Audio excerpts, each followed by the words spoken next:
देश और दुनिया की खबरों की ओर और दोस्तों कराते हैं रूबरू और साक्षात्कार। खबरों का सिलसिला शुरू करते हैं। तो दोस्तों, सरकार ने बदला पोर्ट ब्लेयर का नाम, अब श्री विजयपुरम कहलाएंगी अंडमान निकोबार की राजधानी। आदाब, मैं हसरुद्दीन, आप देख रहे हैं जलाल न्यूज 901 टीवी चैनल के माध्यम से आप सभी श्रोताओं के लिए कराते हैं इस खबर से अवगत और साक्षात्कार। और रूबरू खबर किस टॉपिक को है, तो दोस्तों खबर के अंत तक बने रहिएगा। हम आपके लिए कराते हैं इस खबर से रूबरू। भारत सरकार ने अंडमान और निकोबार द्वीप की राजधानी पोर्ट ब्लेयर का नाम बदल दिया है। सरकार ने पोर्ट ब्लेयर का नाम बदलकर श्री विजयपुरम कर दिया है। केंद्रीय गृह मंत्री अमित शाह ने इस बारे में ट्वीट कर जानकारी दी।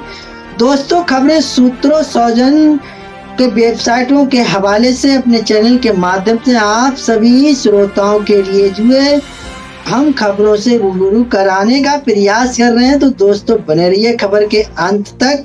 तो खबर किस टॉपिक को लेकर है, खबर इस टॉपिक को लेकर है, तो हम आपके लिए कराते हैं इस खबर से साक्षात्कार। वो किस प्रकार से भारत सरकार ने अंडमान और निकोबार द्वीप की राजधानी पोर्ट ब्लेयर का नाम बदल दिया है। सरकार ने पोर्ट ब्लेयर का नाम बदलकर श्री विजयपुरम कर दिया है। केंद्रीय गृह मंत्री अमित शाह ने इस बारे में ट्वीट कर जानकारी दी। गृह मंत्री ने अपने ट्वीट में लिखा, देश को गुलामी के सभी प्रतीकों से मुक्ति दिलाने के प्रधानमंत्री नरेंद्र मोदी के संकल्प से प्रेरित होकर आज गृह मंत्रालय ने पोर्ट ब्लेयर का नाम श्री विजयपुरम करने का निर्णय लिया है।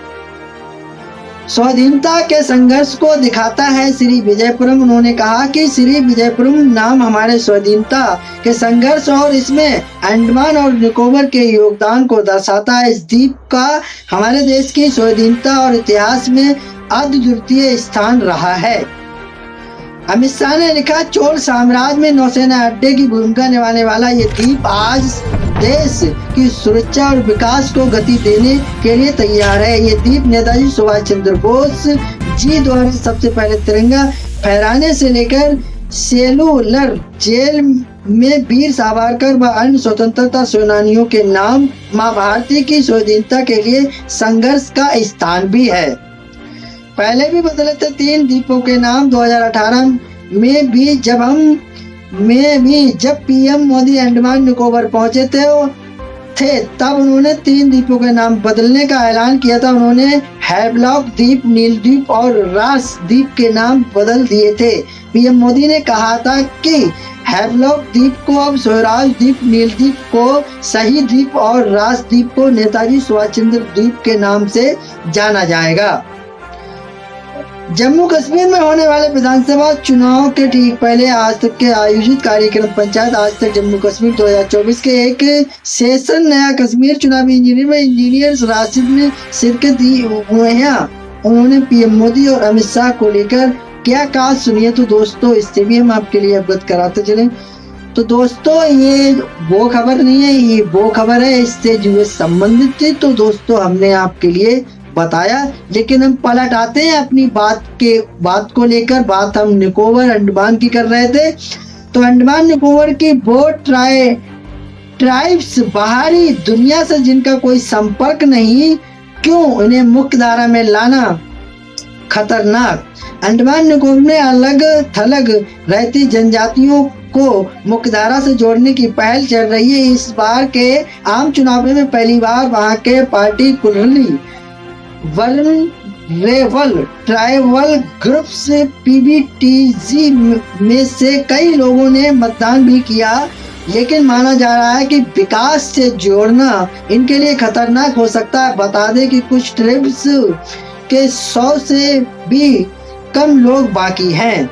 साल 2018 में अंडमान निकोबार द्वीप के आदिवासी समूह ने एक अमेरिकी टूरिस्ट की कथित तौर पर हत्या कर दी थी। सेंटिनली ट्राइब को दुनिया के सबसे अनछुए समुदायों में रखा जाता है, जिसका बाहरी दुनिया से संपर्क नहीं। अंडमानी निकोबार में कई और भी जनजातियां हैं जो अलग थलग रहती हैं। अब इन्हें मुख्यधारा से जोड़ने की कवायद हो रही है। तो किस प्रकार से कवायद हो रही? पिछले महीने निकोबार द्वीप में सेंटर की एक महत्वाकांक्षी योजना पर बात आगे बढ़ी। अंतर्राष्ट्रीय ट्रांसशिप डेवलपमेंट परियोजना उन जंगलों के आसपास आकर लेगी जहां आदिवासी रहते हैं। हालांकि स्थानीय प्रशासन का कहना कि प्रोजेक्ट उस जगह से कोई छेड़छाड़ नहीं करेगा, बल्कि दूसरी जगह इसका काम चलेगा। इस बीच अंडमान और निकोबार में रहते आदिवासी समुदायों पर बात होने लगी। घने जंगलों में रहते ये समूह बहुत कम ही बाहर आते हैं। डर के कि मेन स्ट्रीम होने पर पहले से ही घट चुकी है, इनकी आबादी एकदम से खत्म ना हो जाए। कैसे कोई पार्टिकुलरली वल्नरेबल ग्रुप्स में आता है।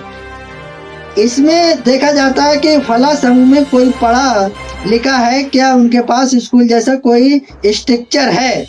तकनीकी के पैमाने पर भी जांच होती है। अगर समुदाय बिजली, मोबाइल जैसी सुविधाओं से दूर है तो उसे पीबीटीजी में रखते हैं। जिस ग्रुप के लोग आर्थिक तौर पर काफी पिछड़े हुए हैं, तो किस तरह से काफी पिछड़े हुए हैं लोग, और जिनके पास उससे निकलने का भी तरीका ना हो, वो इसका हिस्सा है। पीबीटीजी के पास चूंकि हेल्थ की सुविधा होती है ना खान पान, ऐसे में उनकी आबादी काफी कम हो चुकी होती है।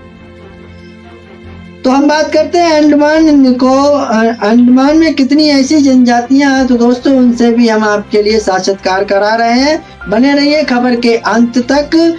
खास तौर पर कमजोर जनजातियों में 5 समुदायों के टॉप पर रखा गया है।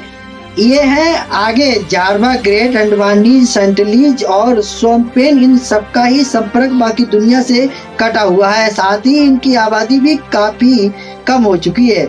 कैसे भी है, शोम्पेन जनजाति ग्रेटर निकोबार द्वीप पर बसी शोम्पेन जनजाति को पीबीटीजी में रखा जाता रहा। द्वीप के भीतर घने जंगलों में रहने वाले इन लोगों की आबादी साल 2011 में लगभग 230 थी। इसी साल लोकसभा चुनाव में इसके 7 सदस्यों ने पहली बार वोट भी किया था। इसके लिए वे जंगल से बाहर आए थे। शोम्पेन खाना बदोश लोग हैं जिनका खान पान शिकार से ही होता रहा। इनके पास कोई लिखित भाषा भी नहीं है। ऐसे में चुनाव के लिए संपर्क के दौरान अधिकारियों को काफी मुश्किलें भी हुई थी। इंटरनेशनल ट्रांसशिपमेंट प्रोजेक्ट के बारे में अंदेशा जताया जा रहा है कि इसका सबसे ज्यादा असर इन पर ही पड़ेगा।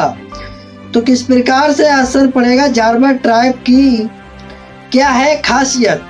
जारवा जनजाति की आबादी 250 से 400 तक हो सकती है। अंडमान के दक्षिणी हिस्से की तरफ बसा ये समूह गहरे जंगलों में रहता है। जारवा जनजाति का बाहरी दुनिया से बहुत सीमित संपर्क रहा, यहाँ तक कि अगर कोई उन तक पहुँचना चाहे तो उसे भी ये खत्म कर देते। जारवा भाषा बोलने वाले ये लोग अंडमान ट्रंक रोड के निर्माण के दौरान पहली बार बाहरी संसार से मिले जुले, लेकिन इससे उनकी पहचान और आबादी दोनों पर खतरा मंडरा रहा है। एक और जनजाति है ग्रेट अंडवानी। 18वीं सदी में उनकी अनुमानित आबादी 10,000 के आसपास थी, लेकिन जल्द ही जनसंख्या घटने लगी। यहाँ तक कि साल 1969 में ये घटते हुए 20 से भी कम रह गए थे। प्रशासन ने इसके बाद इनकी आबादी बढ़ाने के लिए इन्हें प्रोटेक्ट करना शुरू किया। फिलहाल ये लोग स्टेट आइलैंड नाम के बेहद छोटे द्वीप पर रहते हैं। सेंटिनली ट्राइब काफी आक्रामक। सेंटिनली लोग सेंटिनल आइलैंड के रहने वाले हैं। इनके बारे में माना जाता है कि ये लोग अमेजन के घने जंगलों में रहते हैं। आदिवासियों जितने ही अलग हैं, जिन्हें बाहर की दुनिया से कोई वास्ता नहीं। जब भी उनका सामना किसी बाहरी व्यक्ति से होता है तो वे हिंसक हो उठते हैं। साल 2018 में अमेरिकी टूरिस्ट की हत्या का आरोप भी इसी समूह पर लगा था। इस जनजाति की असल जनसंख्या अभी पता नहीं है। अनुमान है कि ये लोग कई सौ होंगे। शिक्षा ना तकनीकी जंगली होंगी जनजातियां लिटिल अंडमान द्वीप पर बसी हुई हैं। ये भी वल्नरेबल ट्राइब में आती हैं, जिसके पास ना शिक्षा है ना ही तकनीकी। जंगली फल फूल और शिकार ही उनका भोजन है। ओंगी भाषा बोलने वाले इन लोगों का कुछ समय पहले ही बाहर वालों से संपर्क हुआ। प्रशासन ने इनके लिए एक प्राइमरी स्कूल भी बनाया गया। तो हम आपके लिए इस बड़ी खबर से अवगत करा रहे हैं। प्राइमरी स्कूल भी बनाया, लेकिन मेन स्ट्रीम होना आबादी के लिए बेहद खतरनाक। दुनिया से कटकर रहते इन समुदायों की बीमारियों से लड़ने की क्षमता काफी कम है। इन्होंने कोई भी ऐसा इंजेक्शन नहीं झेला जो हमारे लिए आम है। ये वजह है कि अगर इनका मेलजोल बढ़ा तो मामूली लगने वाली सर्दी जुकाम जैसी बीमारियों से भी इनके लिए जानलेवा हो सकती है। अगर एक व्यक्ति संक्रमित हुआ तो पूरा समुदाय इससे अछूता नहीं रहेगा। ऐसे में वल्नरेबल ग्रुप्स की आबादी रातों रात खत्म हो सकती है। ऐसा होता भी रहा है, जैसे शोम्पेन और जारवा जनजातियों के लोग जैसे ही बाहर लोगों से मिले जुले उनकी आबादी कम हो गई। यही हाल अमेज़न का है। वहाँ की कुछ ट्रेन्स में संपर्क के बाद चेचक फैल गया, जिससे उनकी आबादी लगभग खत्म हो गई। ग्रेट निकोबार द्वीप परियोजना का तत्काल लगे रोग। कांग्रेस नेता जयराम रमेश ने पर्यावरण मंत्री को लिखा पत्र। अंडमान और निकोबार द्वीप समूह में इस प्रोजेक्ट को लागू किया जाना है। इस प्रोजेक्ट के जरिए एक ऐसी जगह विकसित करने की योजना है जहां दुनिया भर के जहाज पहुंच सके, सामान आयात निर्यात किया जा सके। ग्रेट निकोबार द्वीप में मेगा इंफ्रा प्रोजेक्ट को प्राकृतिक पारिस्थितिकी तंत्र के लिए एक गंभीर खतरा बताते हुए कांग्रेस नेता जयराम रमेश ने पर्यावरण मंत्री भूपेंद्र यादव को एक पत्र लिखा है। उन्होंने कहा कि इस परियोजना को दी गई सभी मंजूरियों को तत्काल सस्पेंड किया जाए और संसदीय समिति द्वारा इसके गहन और निष्पक्ष समीक्षा करने के बाद ही इसे लागू किया जाए। क्या बोले जयराम रमेश अपने पत्र में? पूर्व पर्यावरण मंत्री जयराम रमेश ने कहा कि पर्यावरण, वन और जलवायु परिवर्तन मंत्रालय को अपना धर्म निभाना चाहिए। रमेश ने कहा ग्रेट निकोबार द्वीप में केंद्र सरकार का प्रस्तावित 72,000 करोड़ रुपए का mega infra project great Nicobar द्वीप के आदिवासी समुदायों और प्राकृतिक पारिस्थितिकी तंत्र के लिए एक गंभीर खतरा है। उन्होंने दावा किया कि इस परियोजना के विनाशकारी पारिस्थितिक और मानवीय परिणाम हो सकते हैं। इसे उचित प्रक्रिया का उल्लंघन करने और जनजातीय समुदायों की रक्षा करने वाले कानूनी और संवैधानिक प्रावधानों को दरकिनार करके आगे बढ़ाया गया। उन्होंने कहा कि इस परियोजना स्थल के कुछ हिस्से कथित तौर पर CRZ 1A कछुए के घोंसले वाले स्थान, मैंग्रोव मूंगा चट्टान वाले क्षेत्र के अंतर्गत आते हैं। इस बंदरगाह में निर्माण करने पर रोक है। उन्होंने दावा किया कि इस परियोजना से शोम्पेन जनजातियों पर बुरा असर पड़ेगा। क्या है ग्रेट निकोबार प्रोजेक्ट? अंडमान और निकोबार द्वीप समूह में इस प्रोजेक्ट को लागू किया जाना है। इस प्रोजेक्ट के जरिए एक ऐसी जगह विकसित करने की योजना है जहां दुनिया भर के जहाज पहुंच सके, सामान आयात निर्यात किया जा सके। बड़ा पावर प्लांट लगाने के साथ तमाम व्यवस्थाएं की जानी है, लेकिन इसका जमकर विरोध हो रहा है। केंद्र का तर्क है कि इस प्रोजेक्ट को पर्यटन, व्यापार और इंफ्रास्ट्रक्चर तीनों को मजबूती मिलेगी, लेकिन प्रोजेक्ट का विरोध कर रहे लोगों का कहना कि इतनी उथल पुथल के कारण यहाँ रहने वाले आदिवासी समुदायों के रहने का तरीका बदलेगा, उनका जनजीवन प्रभावित होगा, उनके अधिकार छिन जाएंगे। 130 वर्ग किलोमीटर का जंगल खत्म हो सकता है। तर्क है कि प्रोजेक्ट का सबसे ज्यादा असर यहाँ के संवेदनशील आदिवासी समूह पर भी पड़ेगा जो बाहरी की दुनिया से कटे रहते हैं। वहीं शोम्पेन जनजातियां और उनके जीवन पर भी बुरा असर पड़ेगा। 7 राज्यों में क्लीन स्वीप। केरल में भी कमल एनडीए को इन राज्यों ने कराया बहुमत पार। लोकसभा चुनाव में बीजेपी बहुमत के आंकड़े से थोड़ा पीछे ठिठक गई, लेकिन एनडीए ने जादुई आंकड़ा पार कर लिया। कुछ राज्यों में बीजेपी की सीटें घटी हैं, लेकिन 5 राज्यों और 2 केंद्र शासित प्रदेश ऐसे भी हैं जहां बीजेपी ने क्लीन स्वीप किया है। एनडीए को किन राज्यों ने बहुमत के पार पहुंचाया? तो दोस्तों, जैसा कि हम जो है आपके लिए इन खबरों से जो है अवगत करा रहे थे, तो दोस्तों वही हम आपके लिए बता दें किस प्रकार की खबरें हैं। तो दोस्तों, इससे सटी और जुड़ी हुई ये जो खबर है, तो दोस्तों इससे भी हम आपके लिए अवगत कराने का प्रयास कर रहे हैं इसी खबर के अंदर। तो वो किस प्रकार से है, तो दोस्तों हमारे साथ बने रहिए और जो है खबर से हम जो है आपके लिए साक्षात्कार करा रहे हैं वो किस प्रकार से है, जैसा कि आप खबर में देख ही रहे हैं, समझ ही रहे हैं। तो दोस्तों वही हम आपके लिए बता दें, और यहाँ पे हमने बात की है लोकसभा चुनाव की, तो इससे संबंधित जो जानकारी है वो भी हम आपके लिए जो है इससे रूबरू कराते चलें। लोकसभा चुनाव के नतीजे आ गए। भारतीय जनता पार्टी 240 सीटें जीतकर पूर्ण बहुमत के लिए जरूरी 272 सीटों के जादुई आंकड़े से पीछे रही।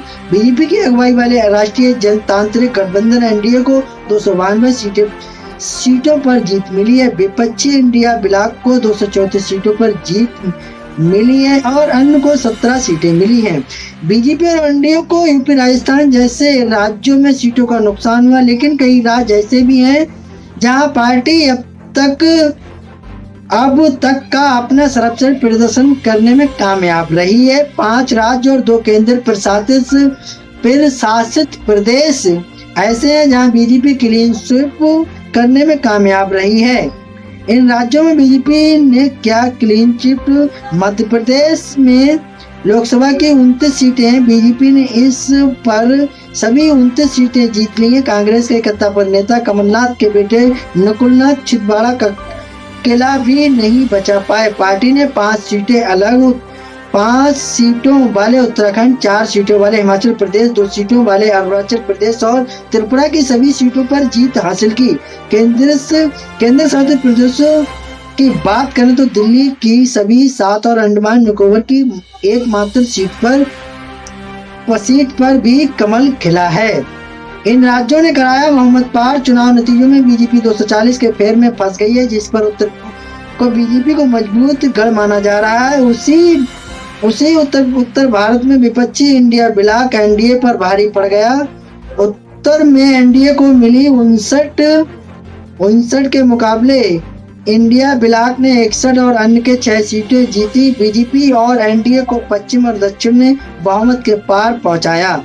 बीजेपी की अगुवाई वाले एनडीए को बहुमत पार कराने वाले राज्यों की लिस्ट में आंध्र प्रदेश और तेलंगाना से लेकर उड़ीसा तक के नाम हैं। उड़ीसा की 21 लोकसभा सीटों में से 2019 बीजेपी ने 8 सीटें जीती हैं। इस बार पार्टी को 20 पर जीत मिली है। पिछले चुनाव में तेलंगाना की 17 में से 4 सीटें जीतने वाली बीजेपी इस बार 8 पर पहुंच गई। वहीं आंध्र प्रदेश में एनडीए को 2019 के मुकाबले 18 सीटों का गेन हुआ। चंद्रबाबू नायडू की अगुवाई वाली टीडीपी 2019 में 3 सीटें जीत सकी थी और वाईएसआर कांग्रेस ने 22 सीटें जीती थी। बीजेपी का तब खाता भी नहीं खुल सका था। इस बार टीडीपी और पवन कल्याण की जनसेना के साथ गठबंधन और उत्तरी बीजेपी की 3 सीटों पर कमल खिलाने में कामयाब रही। टीडीपी को 16 और जनसेना को 2 सीटों पर जीत मिली है। इन राज्यों में भी बड़ी बीजेपी की सीटें हिंदी हार्टलैंड से लेकर दक्षिण भारत तक। कुछ राज्य ऐसे भी हैं जहां एनडीए ने मामूली ही सही लेकिन गेन किया। मध्य प्रदेश की ही बात करें तो 2019 चुनाव में बीजेपी को 28 सीटों पर जीत मिली थी और छिंदवाड़ा सीट से कांग्रेस के नकुलनाथ विजयी रहे। बीजेपी ने इस बार कमलनाथ का किला भी ढा दिया है। सूबे में बीजेपी को 2019 के मुकाबले 1 सीट का लाभ हुआ है। दक्षिण भारत के केरल में पहली बार कमल खिला है। केरल में बीजेपी अब तक किसी भी चुनाव में कोई भी सीट नहीं जीत सकी। इस बार पार्टी ने केंद्रीय मंत्री राजीव चंद्रशेखर और मुरलीधर से लेकर फिल्म स्टार सुरेश गोपी को चुनाव के मैदान में उतारा। दोनों केंद्रीय मंत्री अपनी सीट पर हार गए, लेकिन मलयालम फिल्म स्टार सुरेश गोपी त्रिशूर में कमल खिलाने में सफल रहे। केंद्र शासित प्रदेश अंडमान निकोबार में भी बीजेपी को 1 सीट का लाभ हुआ। अंडमान निकोबार में लोकसभा सीट है। इस सीट से 2019 में कांग्रेस के उम्मीदवार कुलदीप राय शर्मा को जीत मिली थी। इस बार अंडमान निकोबार सीट से बीजेपी उम्मीदवार विष्णु पद रे ने कमल खिला दिया। रीजन बाज कैसे रहे चुनाव नतीजे। रीजन बाज देखें तो पूर्वी क्षेत्र में एनडीए को 86, इंडिया को 52 और अन्य को 4 सीटों पर जीत मिली थी। हिंदी हार्टलैंड में भी एनडीए ने शानदार प्रदर्शन किया। हिंदी हार्टलैंड की 226 सीटों में से एनडीए ने 149 सीटें जीती हैं। इंडिया ब्लॉक को 75 और 2 सीटों पर अन्य को जीत मिली है। उत्तर भारत में एनडीए को 59, इंडिया ब्लॉक को 61 और अन्य को 6 सीटें मिली हैं। पुडुचेरी और लक्षद्वीप को मिलाकर दक्षिण भारत की 131 लोकसभा सीटों से 76 पर इंडिया ब्लॉक के उम्मीदवार जीते हैं। तो वहीं एनडीए को 50 और अन्य को 5 सीटों पर जीत मिली है। पश्चिमी भारत की 143 सीटों में से एनडीए को 97, इंडिया ब्लॉक को 44 और अन्य को 2 सीटों पर जीत मिली है। तो दोस्तों ये वो खबरें थी जिन खबरों से हम आपके लिए अवगत करा रहे थे। दोस्तों मुझे उम्मीद है अगर खबर उपयोगी लगी, अच्छी लगी, अगर आप सभी दर्शक इस खबर से सहमत हैं तो एक आगाज जरूर कीजिएगा। चैनल को लाइक, शेयर, सब्सक्राइब, घंटी वाला बटन ऑल करना ना भूलें, जिससे हर नोटिफिकेशन आप तक पहुंचता रहेगा। हमारे लिए जो है एक मोटिवेशन, हौसला अफजाई और मिलता है, और उसी हौसला अफजाई को लेकर हम जो है हर रोज तरोताजा खबरों के साथ आपके बीच खबरों को लेकर उपस्थित होते हैं। तो दोस्तों मेरा खबर दिखाने का मकसद रहा लोगों के लिए जागरूक करना, ना कि किसी की भावनाओं को ठेस पहुंचाना। तो दोस्तों खबरों में हमारे साथ बने रहने के लिए हमारे चैनल जलाल न्यूज 901 के लिए सब्सक्राइब करें, जिससे तमाम छोटी बड़ी खबरें आसानी से मिल सके। जय हिंद।